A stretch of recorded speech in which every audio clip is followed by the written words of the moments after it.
Hi, this is Claire. I need to read this because this is just incredible. Jimmy Carter wrote this today about the Gaza-Israel situation and how it's completely unnecessary.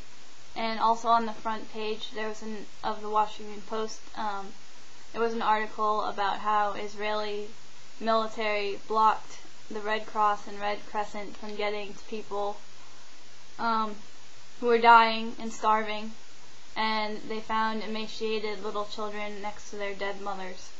That was one sentence that stuck out at me. Here's what Jimmy Carter said: "An unnecessary war. I know from personal involvement that the devastating invasion of Gaza by Israel could easily have been avoided.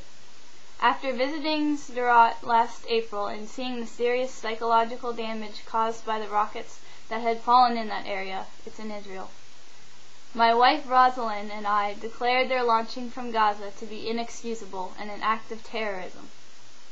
Although casualties were rare, 3 deaths in 7 years, the town was traumatized by the unpredictable explosions. About 3,000 residents had moved to other communities, and the streets, playgrounds, and shopping centers were almost empty.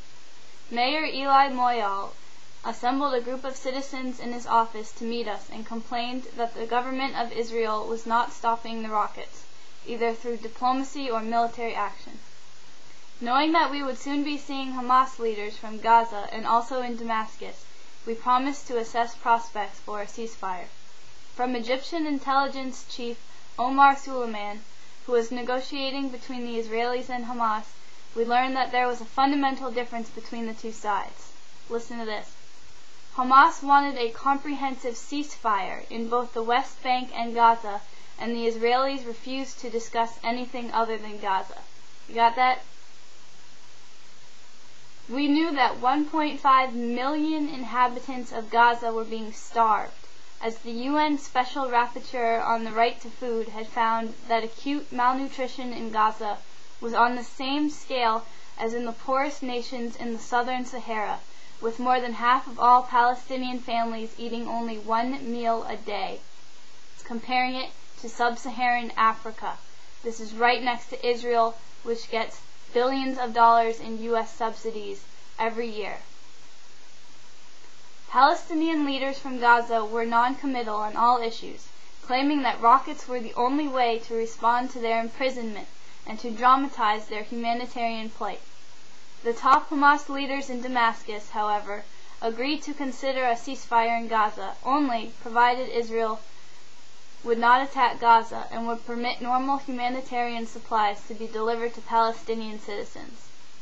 After extended discussions with those from Gaza, these Hamas leaders also agreed to accept any peace agreement that might be negotiated between the Israelis and Palestinian Authority President Mahmoud Abbas, who also heads the PLO, provided it was approved by a majority vote of all Palestinians in a referendum or by an elected unity government. Hamas leaders agreed to accept a peace agreement provided it was voted on and negotiated by Mahmoud Abbas. Since we were only observers and not negotiators, we relayed this information to the Egyptians, and they pursued the ceasefire proposal. After about a month, the Egyptians and Hamas informed us that all military action by both sides and all rocket firing would stop on June 19th for a period of 6 months, and that humanitarian supplies would be restored to the normal level that had existed before Israel's withdrawal in 2005, about 700 trucks daily.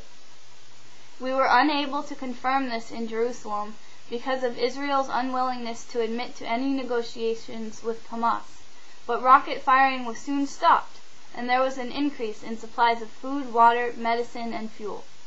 Yet the increase was to an average of about 20% of normal levels, and this fragile truce was partially broken on November 4th. Who do you think broke the truce? When Israel launched an attack in Gaza to destroy a defensive tunnel being dug by Hamas inside the wall that encloses Gaza. On another visit to Syria in mid-December, I made an effort for the impending 6-month deadline to be extended. It was clear that the preeminent issue was opening the crossings into Gaza. Representatives from the Carter Center visited Jerusalem, met with Israeli officials, and asked if this was possible in exchange for a cessation of rocket fire. The Israeli government informally proposed that 15% of normal supplies might be possible if Hamas first stopped all rocket fire for 48 hours. That is 15% of normal supplies. This is medical supplies and food, so people don't die. This was unacceptable to Hamas, and hostilities erupted. After 12 days of combat, the Israeli Defense Forces reported that more than 1,000 targets were shelled or bombed. During that time, Israel rejected international efforts to obtain a ceasefire, with full support from Washington. 17 mosques, the American International School, many private homes, and much of the basic infrastructure of the small but heavily populated area have been destroyed. This includes the systems that provide water, electricity, and sanitation. Heavy civilian casualties are being reported by courageous medical volunteers from many nations, as the fortunate ones operate on the wounded by light from diesel-powered generators.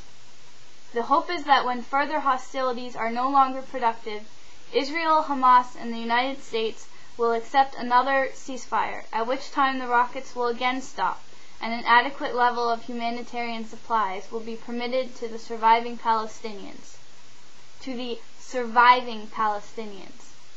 With the publicized agreement monitored by the international community. The next possible step, a permanent and comprehensive peace. It is by Jimmy Carter. Unbelievable. If I had any doubts that the American media was not properly conveying the situation over there, and what else could possibly have been done, they're gone. And I'm really glad he wrote this. I'm hoping it will get on the news. I really don't think it will. So I want you, next time you look at this issue, to realize that there's a lot you're not being told, and it's unbelievable that the people in Palestine are on the same nutrition level as those in sub-Saharan Africa. It's terrible, and it's a crime against humanity. The Vatican, yesterday or a day or two ago, said the situation in Palestinian refugee camps was like concentration camps, and that's a very strong statement, and it came out of the Vatican. I say my thoughts are with the Palestinians and the Israelis suffering under this situation.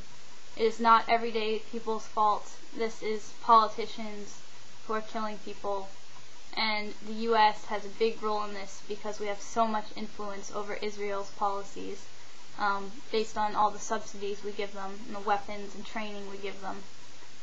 This is really something the U.S. can fix, and obviously Bush is going to do nothing about it. I really hope Obama does. Alright, that's it.